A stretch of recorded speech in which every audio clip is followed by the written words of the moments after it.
இப்பவும் இந்த மேடையில் பல்வேறு கோரிக்கைகள் வைக்கப்பட்டது.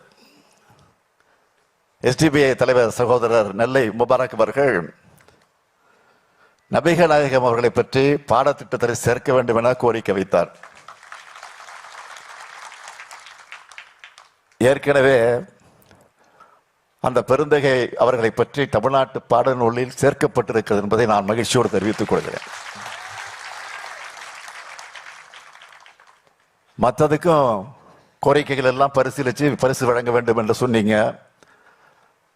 நிச்சயமாக பரிசீலிக்கப்படும்,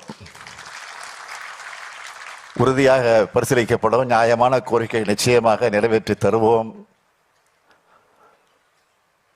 அது மட்டுமல்ல, இஸ்லாமியர்களுக்கு ஒரு இடர் வருதுன்னா உங்களுக்கு துணை நிற்கிற முதல் அரசியல் இயக்கம் திராவிட முன்னேற்ற கழகம் தான்.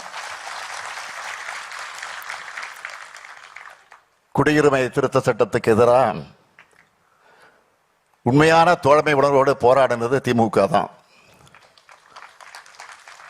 அந்த சட்டத்தால யாராவது பாதிக்கப்பட்டாங்களான்னு கேள்வி எழுப்பினதும், அந்த சட்டத்துக்கு எதிராக போராடின இஸ்லாமியர்கள் மீது தடியடி நடத்துறதும் யாருன்னு உங்களுக்கு நல்லாவே தெரியும். அதே போல முத்தலாக் சட்டத்தை கொண்டு வந்தப்போ அதிமுக எப்படி இரட்டை வேடம் போட்டுச்சுன்னு எல்லாருக்கும் தெரியும். அதனாலதான் நம்ம அன்வராஜா அவர்கள் போன்றவர்கள் துரோகத்தின் கூடாரமாக இருக்கிற கட்சிகளை புறக்கணிச்சு திராவிட முன்னேற்ற கழகத்தில் இணைந்திருக்கிறாங்க. வந்த உடனே செஞ்சுரி அடிச்சுட்டாரு. இப்போ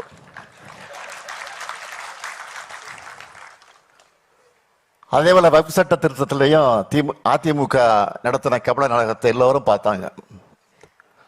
ஆனா திமுக உள்ளிட்ட இயக்கங்கள் நடத்தின சட்ட போராட்டத்தில் தான் இன்னைக்கு ஒன்றிய பாஜக அரசு கொண்டு வந்த முக்கிய திருத்தங்களுக்கு உச்ச நீதிமன்றத்தில் தடை வாங்கி இருக்கிறோம். பாஜக செய்து வரக்கூடிய மலிவான சர்வாதிகார எதேச்சையாக அரசியலுக்கு துணை போகக்கூடிய துரோகத்தால ஈடுபட்டுள்ளவர்களை புறக்கணிக்கணும். நபிகள் நாயகத்தினுடைய 1500வது பிறந்த நாளை கொண்டாடும் இந்த விழா மேடையில் நின்று நான் இஸ்லாமிய மக்களுக்கு ஒரு உறுதியை தரேன். இஸ்லாமிய மக்களின் உரிமைகளை பாதுகாக்கிற, அதை பெற்று தரக்கூடிய இயக்கமா திராவிட முன்னேற்ற கழகம் உங்க கூடவே உங்களில் ஒருவராக எப்பொழுதும் இருக்கும். நபிகளார் வலியுறுத்தின அன்பும் உலகெங்கும் அனைத்து உள்ளங்களில் பரவணும். போர்களற்ற, வன்முறைகளற்ற, வெறுப்புகளற்ற, ஆதிக்கமற்ற உலகமா நாம் வாழும் உலகம் மாறணும். நபிகள் சொன்ன பொன்மொழிகளை வாழ்விய நடைமுறைகளா மக்கள் கடைபிடிக்கணும். எங்கும் அமைதியும் நல்லிணக்கமும் உண்டாகணும் என்று சொல்லி உங்களிடமிருந்து விடைபெறுகிறேன். நன்றி, வணக்கம். இஸ்லாமியர்களுக்கு எப்போதும் திமுக துணை நிற்கும் என சென்னை கலைவாணர் அரங்கத்தில் நடைபெற்று வரும் மிலாது நபி விழாவில் முதலமைச்சர் மு.க. ஸ்டாலின் உரையாற்றினார். அந்த காட்சிகளை பார்த்தோம்.